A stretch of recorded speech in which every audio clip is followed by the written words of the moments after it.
Türkiye, Doğu ile Batı'nın buluştuğu, farklı kültürlerin yüzyıllardır harmanlandığı bir mozaik adeta. Peki Türkiye'yi bu kadar özel kılan ne? Bu videomuzda Türkiye'nin ikonik yapılarını, gizli kalmış köşelerini, geleneksel yaşam tarzını ve modern yüzünü yakından tanıyoruz. Bize katılın ve bu kadim toprakların sırlarını birlikte arayalım. Türkiye hem Avrupa hem de Asya topraklarına sahip tek ülke. İstanbul iki kıtada yaşıyor. Şehir İstanbul Boğazı ile ikiye ayrılıyor ve bir bölümü Avrupa ve diğeri Asya topraklarına yayılıyor. Genel olarak ise Türkiye'nin %95'i Asya'da ve %5'i Avrupa'da bulunuyor. Türkiye'ye dair en yanlış bilinenlerden biri de ülkenin başkenti hakkında. Birçok kişi Türkiye'nin başkentinin İstanbul olduğunu varsayıyor ama aslında başkent Ankara. İstanbul sadece Türkiye'nin en büyük ve en popüler şehri. 1863'te hizmete giren Londra metrosundan sonra dünyanın en eski ikinci metrosu olan Tünel İstanbul'da Karaköy ile Beyoğlu arasında 1875 yılında hizmete açıldı. İstanbul'da tıpkı Roma gibi 7 tepe üzerine kurulu ve bu bir tesadüf değil. Bizans İmparatorluğu şehri yeni Roma olarak ilan etmek için bu şekilde inşa etmişti. Bu 7 tepenin hepsi tarihi olarak son derece önemli ve etkileyici camiler ve muhteşem saraylarla dolu. Türkiye'nin milli sporu yağlı güreştir ve sporcular vücutlarına yağ sürerek güreştikleri için bu şekilde adlandırılır. Geçmişi 14. yüzyıla kadar uzanan ve İstanbul'un simgelerinden biri olan Kapalı Çarşı, 64 cadde, 4000 mağaza ve yaklaşık 25.000 çalışandan oluşuyor. Kesinlikle görülmesi gereken dünyanın en otantik alışveriş merkezlerinden biri. Türkiye'nin Karadeniz kıyısı toplam 1650 kilometre uzunluğunda, yani Paris ile Berlin arasındaki mesafe kadar. Bugün Hollanda'nın milli çiçeği olarak tanınan ve ana vatanı Orta Asya bozkırları olan Lanel'in Avrupa serüveni Türkiye'ye uzanıyor.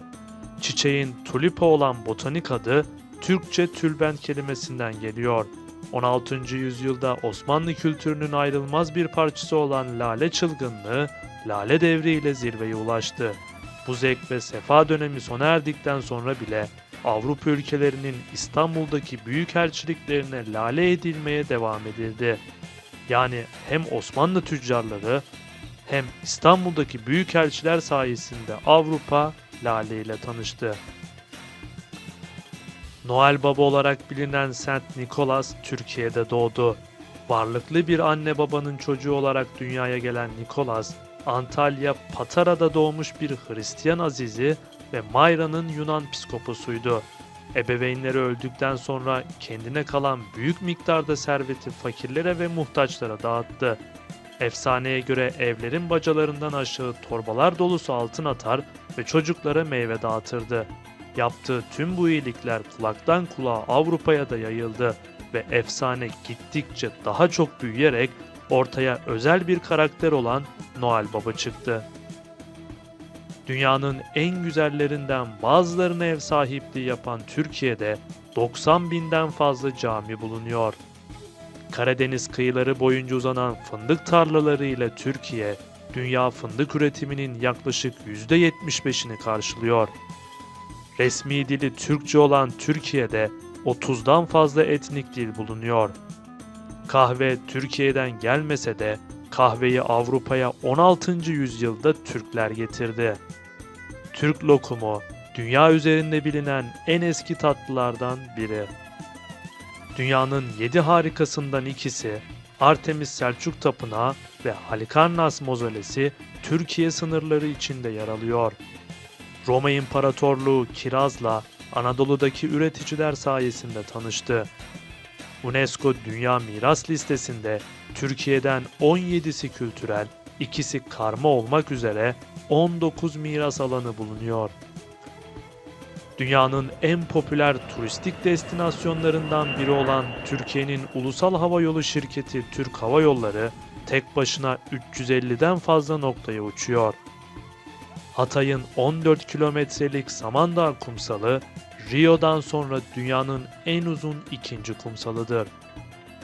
Tüm Avrupa'da 12.000 bitki türü varken sadece Türkiye'de 9.000 tür vardır.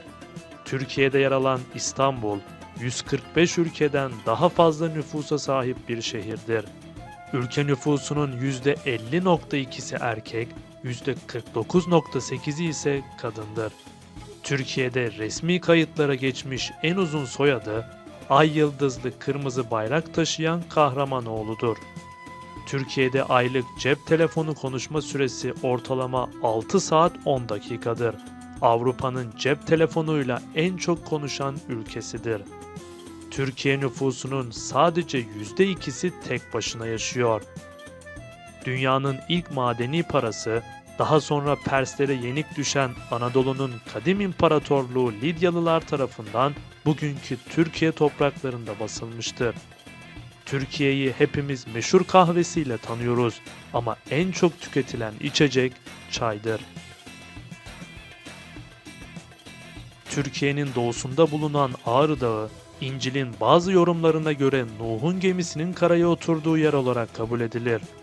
Türkiye, dünyada kişi başına en yüksek ekmek tüketimine sahiptir. Türk mutfağı, diyetin temel gıdası olan ekmeğiyle ünlüdür. Ortalama olarak Türkiye'deki her kişi yılda yaklaşık 200 kilogram ekmek tüketmektedir. Bu yüksek tüketim, ekmeğin Türk yemeklerinde ve ülkenin mutfak geleneklerinde oynadığı önemli rolü vurgulamaktadır. Türkiye denilince akla gelen iki renk vardır. Birisi turkuazdır.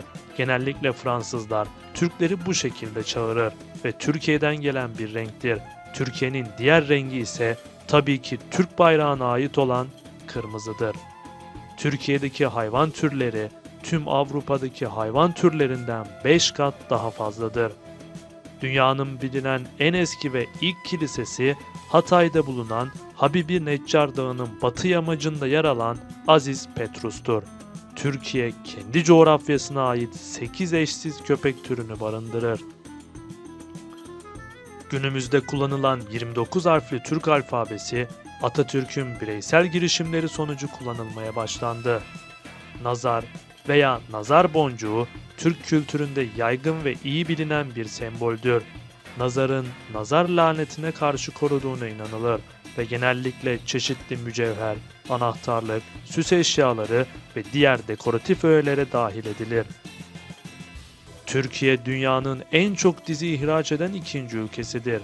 Türk dizileri 150'den fazla ülkeye satılmış ve milyonlarca izleyiciye ulaşmıştır. Türk dizileri kültürel, sosyal ve ahlaki değerleriyle dünyada ilgi görmektedir.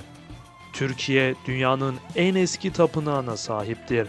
Şanlıurfa'daki Göbekli Tepe yaklaşık 12.000 yıllık bir geçmişe sahiptir ve insanlık tarihinin en önemli arkeolojik buluntularından biridir. Türkiye dünyanın en çok ziyaret edilen 6. ülkesidir. 2019 yılında Türkiye'yi 51.7 milyon turist ziyaret etmiştir. Türkiye, kültürel tarihi, doğal ve gastronomik çeşitliliğiyle dünyanın en popüler turizm destinasyonlarından biridir.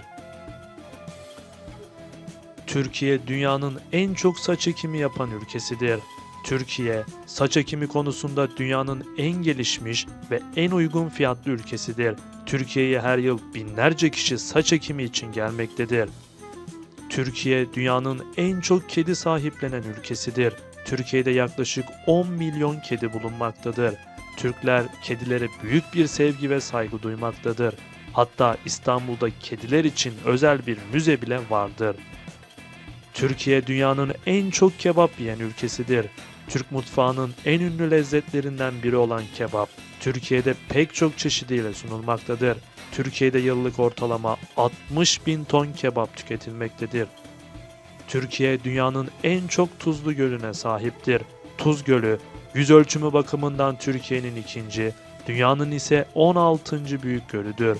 Tuz Gölü'nün suyu deniz suyundan yaklaşık 10 kat daha tuzludur.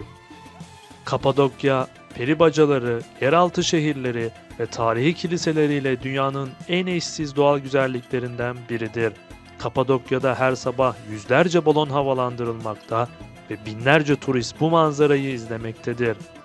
Türkiye'de birçok spor profesyonel olarak yapılır. Ancak basketbol ve özellikle futbol Türk halkı tarafından çok ilgi görür. Önemli futbol maçlarının olduğu gün İstanbul'da hayat durur. İnsanlar stadyumlarda ya da televizyon başında bu maçları seyreder.